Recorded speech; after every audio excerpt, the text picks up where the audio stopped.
Hello, hello, hello. Good morning, everyone. Welcome to Teacher Marifi Adonis. All right.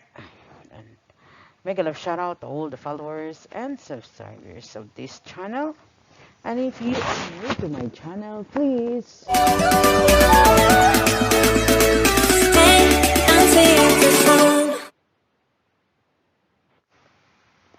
one, subscribe. Two, like. Leave a comment. Subscribe. And don't forget to ring the bell buttons for the next notification.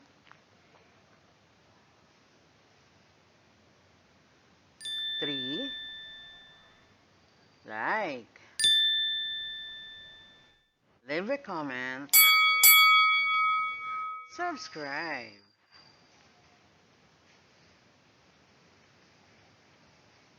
4, subscribe.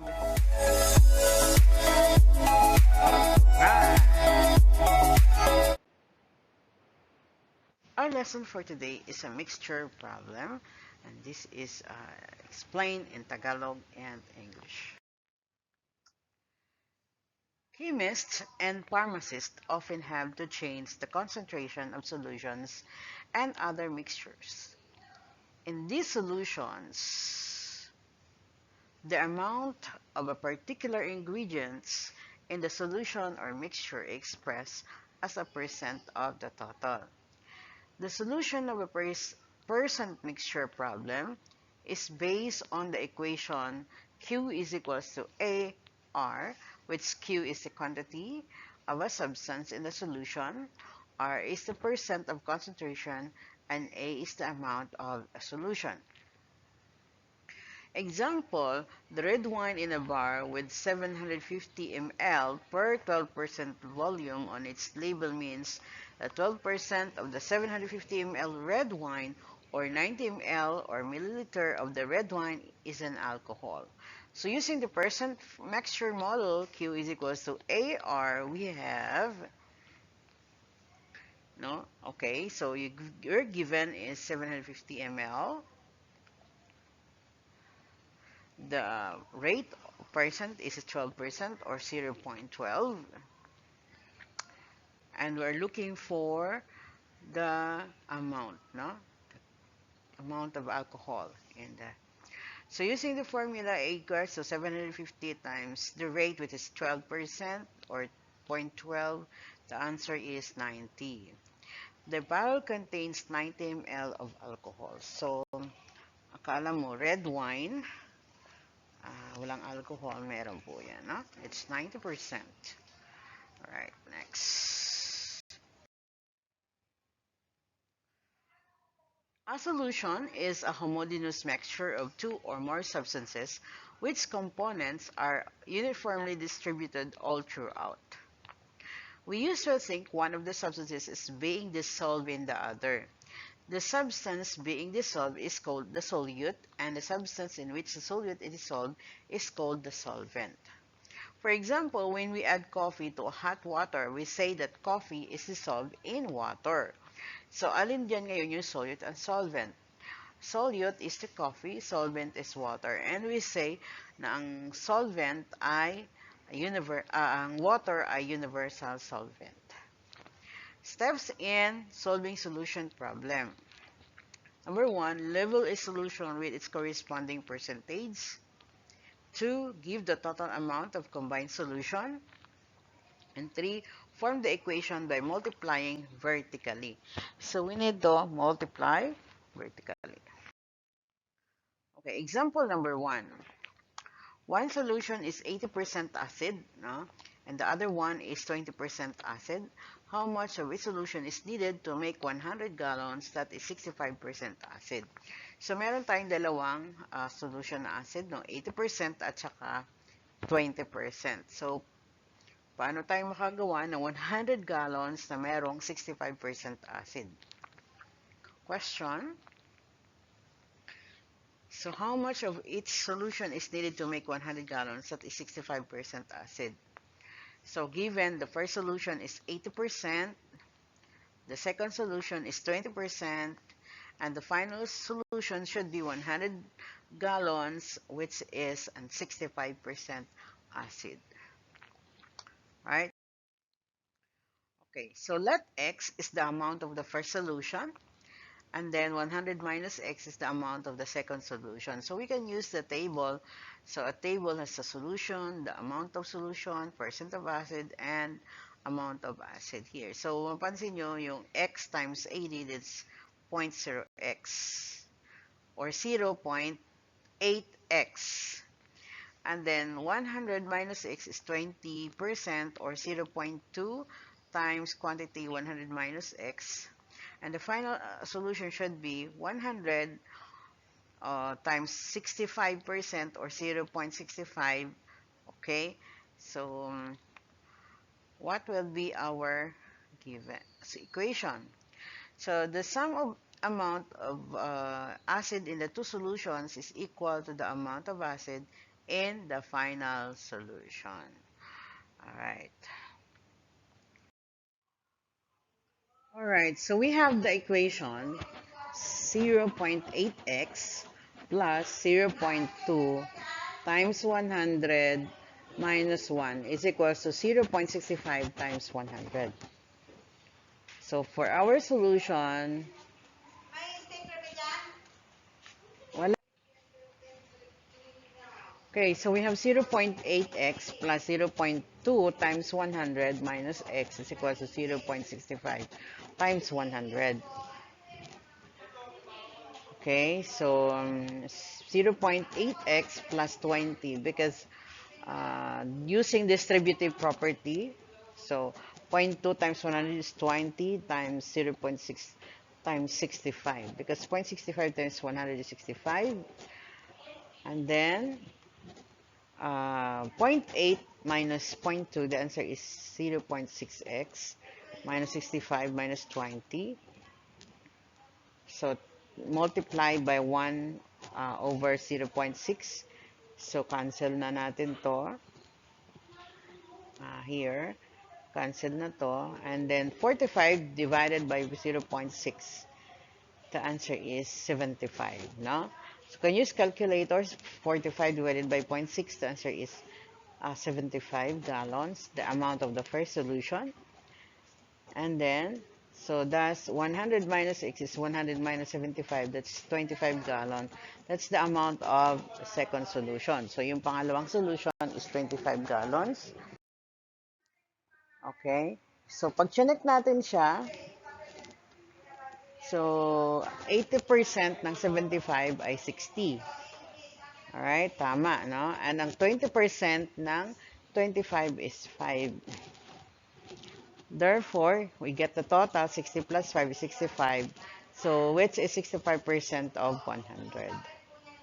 Okay, so the answer is reasonable. So, tama, pareho na. Next, example number 2. How many ounces of 5% acetic acid solution should be a photographer add to 4 ounces of 50% acetic acid solution to obtain a 10% acetic acid solution? So, pwede nating gawin dalawang paraan ng pagkukuha ng solution. So, unang paraan, the problem asked for the number of ounces of 5% acetic acid solution to be added to make a 10% solution. Okay? So let X is the number of ounces of 5% solution to be added. No? Meron ka dapat na 5% solution na idadagdag. No? So by multiplying vertically, we can obtain 0.04, 0.5 times 4 plus 0.5x, okay, times 0.1 times 4 plus x. Ayan. Then, multiply the equation by 100 to eliminate the decimals. Alright, so, lahat yan, minultiply natin sa 100. So, 50 times 4, because 100 times 4 is 50. And then, 0.05 times 100 is 5. And then, 0.1 times 100 is 10. That's why we get using the distributive property, no? Apply the distributive property. So 5 times 4, 200. Then 5x is equals to, distribute natin to. So we have 10 times 440 plus 10x. Then combine, solving the equation, we have, okay, so 200 plus 5x is equals to 40 plus 10x. So 10 minus 5, then equals 200 minus 40. So we have 5x equals 160 because 200 minus 40 is 160. Paano nangyari yon? Just combine like terms, okay? So divided both sides, no? Both sides by 5. Okay. So cancel na to. The answer is 5. And then so 160 divided by 5 is 32. No? Okay. Next, we have also the second solution. So use a chart where the headings include the percent of acetic acid and the amount of the mix. So the product of these two numbers will give the amount of pure acetic acid. Okay, so ito yung chart natin for the solution. Percent, ang formula natin is concentration, a percent of concentration times the amount of concentration that's equivalent to quantity of substance. So that's why we have 0.5, 0.005 times x is 0.05x. 0.5 times 4 is 2 because 50% ng 4 ay 2 and then 0.1 times 6x plus 4. So, okay, so the equation used the fact that the sum of the quantities of the substance after being mixed is equal to the quantity of substance after mixing. So, mag-total yon, kaya i-add natin. So, the same equation, gagamitin natin, no? 0.05x plus 2, then multiply natin lahat sa 100, no? So, using distributive property, no? Okay. So, the answer, okay, we have 5x plus 200 is equals to 10 times x plus 4. So, apply distributive property. 5x plus 200 equals 10x plus 40. Combine like terms. 5x minus 10x is equals to 40 minus 200. So, we have negative 5x is equals to negative 60. Multiply natin both sides by negative 5 or negative, tama naman, multiply by negative 1/5. So the answer is the same. It's 32. Ha? Okay? So, ganun lang po yan kadali. O kapag hindi nyo pa naintindihan, ulitin nyo lang yung kasi kung wala yung narration, nandun naman sa literature ang tamang sagot. Okay?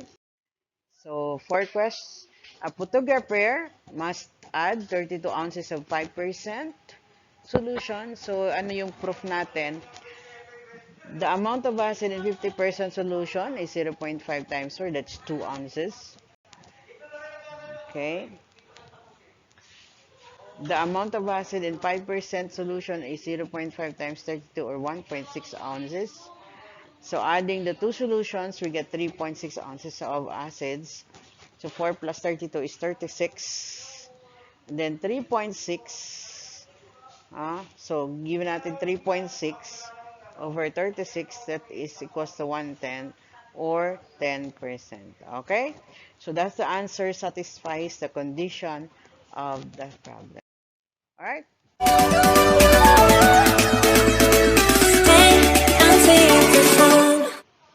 Okay, 1. So, don't forget to subscribe,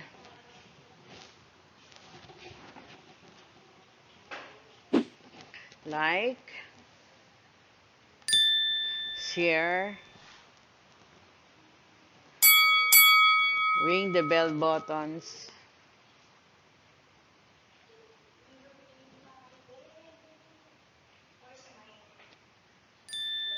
like, leave a comment, and then subscribe. I'm appealing you. Help me grow this channel. And then number 4, subscribe. Okay? So 4 questions and clarifications, just write it at the comment section. Remember, gratitude is the best attitude. Bye-bye. This is your teacher, Mari.